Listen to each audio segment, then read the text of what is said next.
என் பேர் கௌதமி, வயசு 35, வர 162 சென்டிமீட்டர், ராசி தனுசு நட்சத்திரம் மூலம் வன்னிய சமூகத்தை சேர்ந்தவங்க. அரசாங்க வேலைப்பாருங்க, சம்பளம் மாதம் 25,000 வாங்கிட்டு இருக்காங்க. கூட சகோதரம் ஒருத்தருக்காங்க. சகோதரி 2 பேர் தென்காசி மாவட்டத்தை சேர்ந்தவங்க. இந்த பின்னூரம் பிடிச்சிருந்தாங்க விருப்பத்தை நீங்கள் கமெண்ட்ல சொல்லிடுங்க.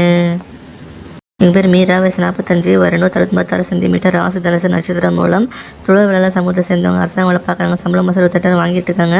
கூட சகோதரம் ஒருத்தவங்க இருக்காங்க. சகோதரி ஒருத்தவங்க இருக்காங்க. தேனி மாவட்டத்தை சேர்ந்தவங்க. இந்த பின்னூரம் பிடிச்சிருந்தாங்க விருப்பத்தை நீங்கள் கமெண்ட்ல சொல்லிடுங்க. என் பேர் யாமினி, வயசு 38, வர 160 சென்டிமீட்டர், ராசி கடகம் நட்சத்திரம் மாநிலம் தொழில் வேலை சமூகத்தை சேர்ந்தவங்க. தனியார் கம்பெனியில் வேலை பார்க்குறாங்க, சம்பளம் மாதம் 54,000 வாங்கிட்டு இருக்காங்க. குடும்பம் சகோதரி யாரும் கிடையாது. சகோதரி ஒருத்தவங்க இருக்காங்க. தூத்துக்குடி மாவட்டத்தை சேர்ந்தவங்க. இந்த பின்னூரம் பிடிச்சிருந்தா உங்கள் விருப்பத்தை நீங்கள் கமெண்ட்ல சொல்லிடுங்க. எங்கள் பேர் தர்ஷினி, வயசு 32, வர 168 சென்டிமீட்டர், ராசி மேஷம் நட்சத்திரம் கிருத்திகை 1ஆம் பாதம் ஆதி திராவிட சமூகத்தை சேர்ந்தவங்க. அரசாங்க வேலை பார்க்குறாங்க, சம்பளம் மாதம் 28,000 வாங்கிட்டு இருக்காங்க. குடும்பம் சகோதரி யாரும் கிடையாது. சகோதரி ஒருத்தவங்க இருக்காங்க. திண்டுக்கல் மாவட்டத்தை சேர்ந்தவங்க. இந்த பின்னூரம் பிடிச்சிருந்தா உங்கள் விருப்பத்தை நீங்கள் கமெண்ட்ல சொல்லிடுங்க. எங்கள் பேர் கார்த்திகா, வயசு 29, வர 153 சென்டிமீட்டர், ராசி கடகம் நட்சத்திரம் மாநிலம் தொழில் வேலை சமூகத்தை சேர்ந்தவங்க. அரசாங்க வேலை பார்க்குறாங்க, சம்பளம் மாதம் 12,000 வாங்கிட்டு இருக்காங்க.